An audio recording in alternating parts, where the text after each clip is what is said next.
আসসালামু আলাইকুম। আশা করি সবাই ভালো আছেন। আজ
সাদাকাতুল ফিতর।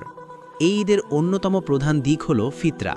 ঈদের নামাজের আগে এটি আদায় করা ওয়াজিব, যাতে সমাজের সবচেয়ে দরিদ্র মানুষটিও অন্তত ঈদের দিন ভালো কিছু খেতে পারে। ঈদুল আজহা, ত্যাগের মহিমা। ঈদুল আজহা বা কুরবানির ঈদের ইতিহাস কয়েক হাজার বছর পুরনো, যা আমাদের আদি পিতা হযরত ইব্রাহিম আলাইহিসসালামের সাথে জড়িত। ঐতিহাসিক পরীক্ষা। আল্লাহ তাআলা ইব্রাহিম আলাইহিসসালামকে তার সবচেয়ে প্রিয় পুত্র ইসমাইল আলাইহিসসালামকে কুরবানি করার নির্দেশ দিয়েছিলেন। এটি ছিল পৃথিবীর ইতিহাসের কঠিনতম পরীক্ষা। ইব্রাহিম আলাইহিসসালাম আল্লাহর আদেশের সামনে মাথা নত করেন এবং পুত্রকে কুরবানি দিতে উদ্যত হন। অলৌকিক ঘটনা। যখন তিনি ছুরি চালাবেন, ঠিক তখনই আল্লাহর নির্দেশে জান্নাত থেকে একটি দুম্বা সেখানে উপস্থিত হয় এবং ইসমাইল আলাইহিসসালামের বদলে দুম্বাটি কুরবানি হয়। আল্লাহ তাদের এই অটল ঈমান ও ত্যাগে খুশি হয়ে কিয়ামত পর্যন্ত সামর্থ্যবান মুসলিমদের উপর পশু কুরবানি করাকে ওয়াজিব বা আবশ্যক করে দেন। ঈদের শিক্ষা ও সমাজনীতি।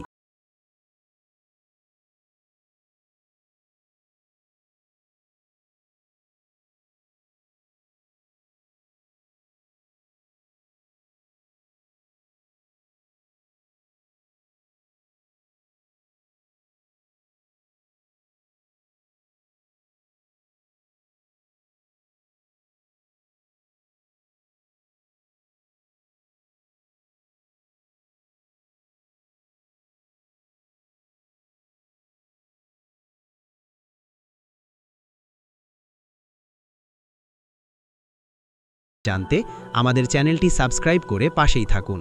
দেখা হবে পরবর্তী ভিডিওতে ইনশাআল্লাহ। ধন্যবাদ।